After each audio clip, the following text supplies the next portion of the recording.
everyone. I am Dr. Bob Business, and I am your typical business professor at a teaching college. I didn't always teach. In fact, I used to be a business practitioner.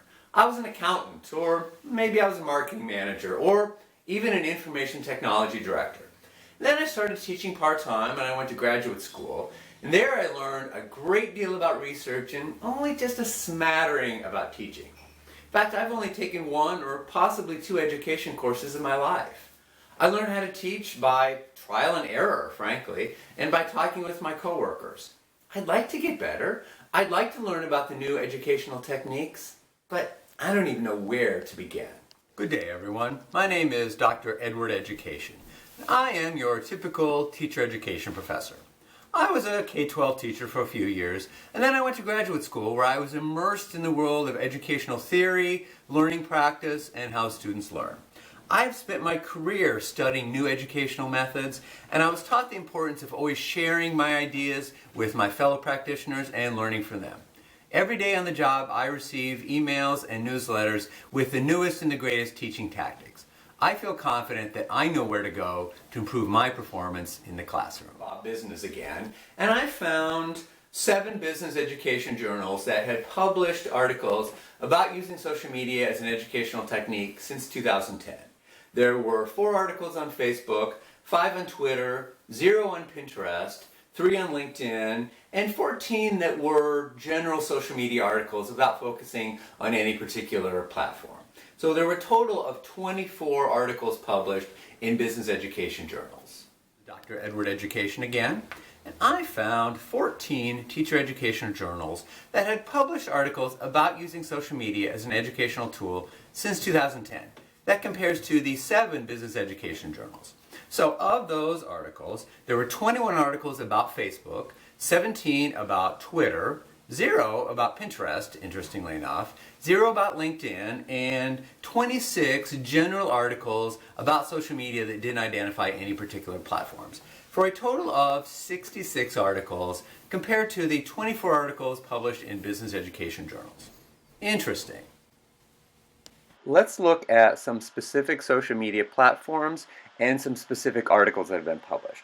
So Facebook is the most popular social media in the world with about 1.6 billion users every month. And in most studies, Facebook is typically used as a replacement for LMSs such as Canvas or Blackboard. So one fairly typical study, is by Wang et al. In 2012 in Singapore. They created, this was a teacher education course, they created Facebook groups and they used those groups for posting announcements, sharing resources, organizing weekly tutorials, and conducting online discussions. And results showed that generally students were satisfied using Facebook as an LMS, but there were some limitations. It was difficult to upload certain file types, discussions could not be threaded, and students felt uneasy about a possible loss of privacy due to the fact that they were conducting class in Facebook, which is a very public space. Twitter is a microblogging site with about 300 million monthly users. And in most studies, Twitter is either used as a discussion forum or as a replacement for email. So one fairly typical study is by Tiernan in 2014. This was in Ireland, a first-year education course. And the instructor would show video clips in class, and then afterward there were 2 different ways you could join in the class discussion. You could raise your hand and participate in the traditional oral discussion, or you could tweet your discussion questions and answers using the class hashtag, and that would appear on the screen in the classroom.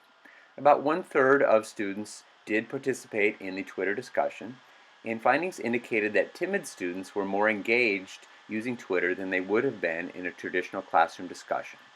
Overall, there was a generally positive impact on engagement and discussion quality for the course as a whole.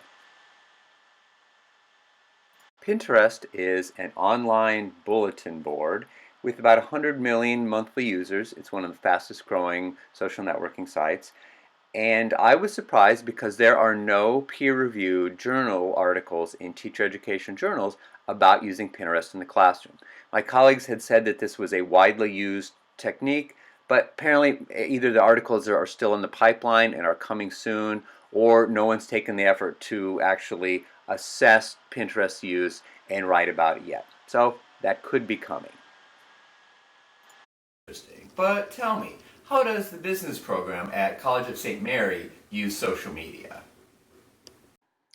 Good question, Dr. Business.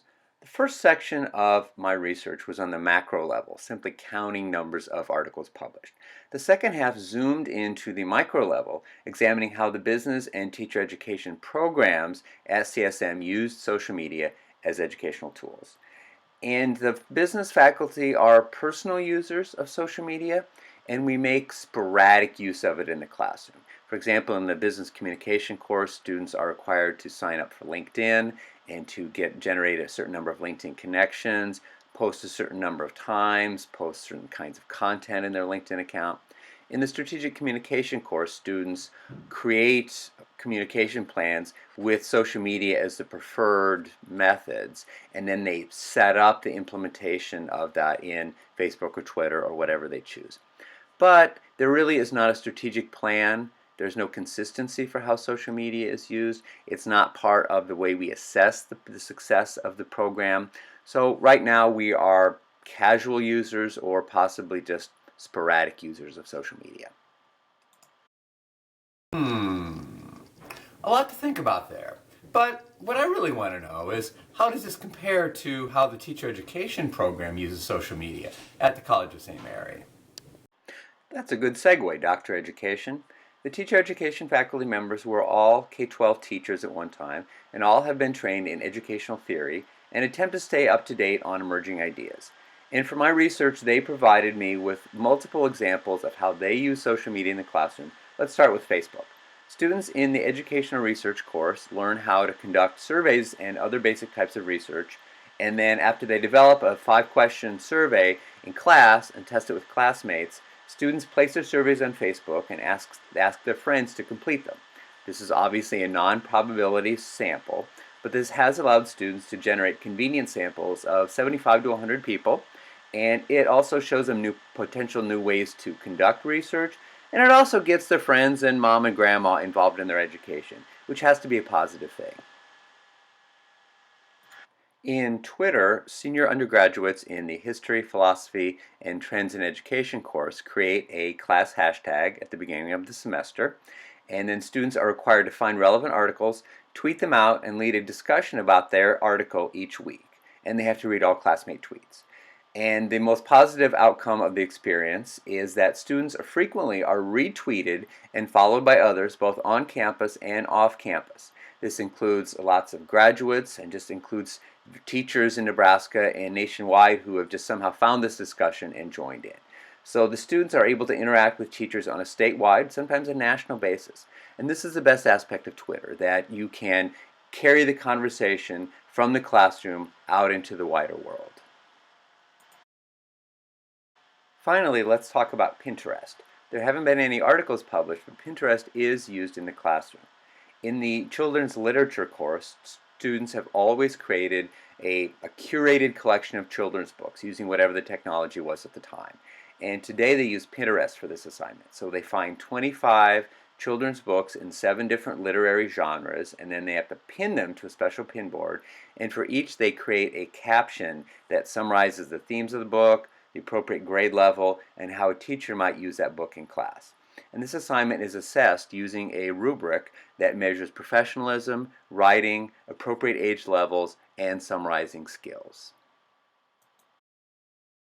In conclusion, my research has given some support to my general proposition that teacher educators are more advanced than business educators in their use of social media in the classroom. Business faculty members will probably never have the kind of training in graduate school that our colleagues do in how people learn. However, these new ideas are available to us. They're in journals, they're in the offices of our colleagues just down the hall. The only thing stopping us are time and the traditional silos of higher education. Business it's a dynamic field, it's shaped by technology, it's changing all the time, so our education should reflect that. Many of the articles on social media that I found for this paper, that I reviewed in this video, could be easily adapted to accounting, to information technology, to marketing, to the business courses that you may teach. We faculty members, we can learn from our teacher education colleagues, being more willing to adapt the social media that we already use personally, figuring out how we can use it in our classes. So again, I'm Steve Brewer from the College of St. Mary. Thank you for your time today, and I hope that you may be able to apply some of my ideas to your own work.